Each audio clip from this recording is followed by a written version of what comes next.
Listening and understanding people who speak Spanish is by far the most complicated thing I've had to deal with in trying to learn this language. I could not understand when people stop saying a word and continue on with the sentence. It's impossible. It was impossible until I did a couple things which I will share in this video. The most important thing is, of course, as I've covered in previous videos, discipline, purpose, everything that I've went over. But once you have that, you have to be able to be creative, because if you don't enjoy the process, you will not do it. And if you do it, you'll spend 30 minutes a day learning a language, great. But if you don't enjoy it, you're not actually attentive, you're not going to get anywhere, because you're just going to be sitting about how much you don't enjoy it instead of trying to learn a new literal language of communication. There are so many things that go into it: speaking, cadence, just cultural, just knowledge. Cultural knowledge is so important. So something that I've done recently is I watch a lot of YouTube history videos. I think I've spent over like 1,000 hours in the past like 2 years just watching, like probably more. I have no idea how to clock these things.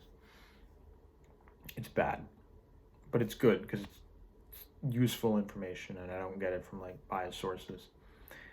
But I kind of just accepted the fact that YouTube came out in 2007, or I guess 2008 is when people really started to watch it. I was around 7 or 8 at that time. I have to accept we hear that we have terrible attention spans and we all like to think, well, that's not me. No, it's you. It's definitely you. It's me as well. Everyone has terrible attention spans. My parents, neither of them are under 60 years old. Terrible attention spans. Oh my God, I think it's worse than me. I really do. Have you ever seen, number one, a millennial or like a Gen X or like a baby boomer sitting and not doing anything? No, because it doesn't exist. We have never had good attention spans. I don't know where those studies came out from. I don't know what propaganda bullshit liar they're pumping out. But I see way more like 16-year-olds and like 20, 25-year-olds, 22-year-olds like me, like in the mall just straight up chilling. I've never seen anyone over 35 just chilling. But that's off topic. What is on topic is the fact that everyone's attention spans, I don't care who you are, it's probably fucked. You've had to put at least like 6 months into your attention span just to not be a goldfish at this point. I grew up with YouTube, number one. A little bit of Instagram. I've never really cared so much about Instagram. I just like the memes, which is, probably the worst of them all. Vine. I was watching sports edits on Vine. My friend was making sports edits on Vine. Like, it goes deep. This like runs in my blood. This is like a part of my identity. I remember when I was a kid, I didn't exist in the inside. I literally just walked outside and just did shit. I just did shit until I wasn't allowed outside anymore because it was dark. My parents couldn't find me if I got like attacked by a bear. So I just went inside and played Indiana Jones or like the Cars video game. And then when I went outside again the next day, I just pretended I was in that video game. I was cracking vines, like I'm climbing trees, jumping into thorn bushes. Like, there is nothing more freeing than doing something you know will hurt you.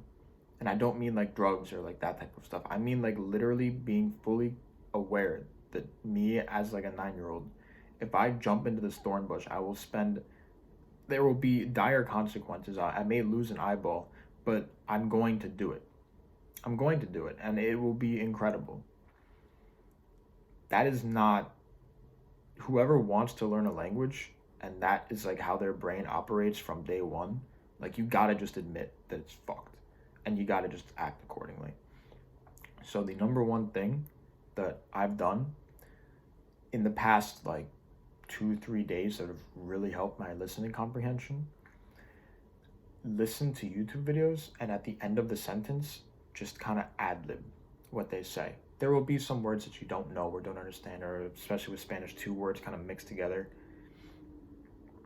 But if you have done enough reading or listening comprehension to the point where you can make out the ends of the words and the pronunciation and the tonality and all that, you will be able to just pick out a word and say it at the end, and it helps the pronunciation so much.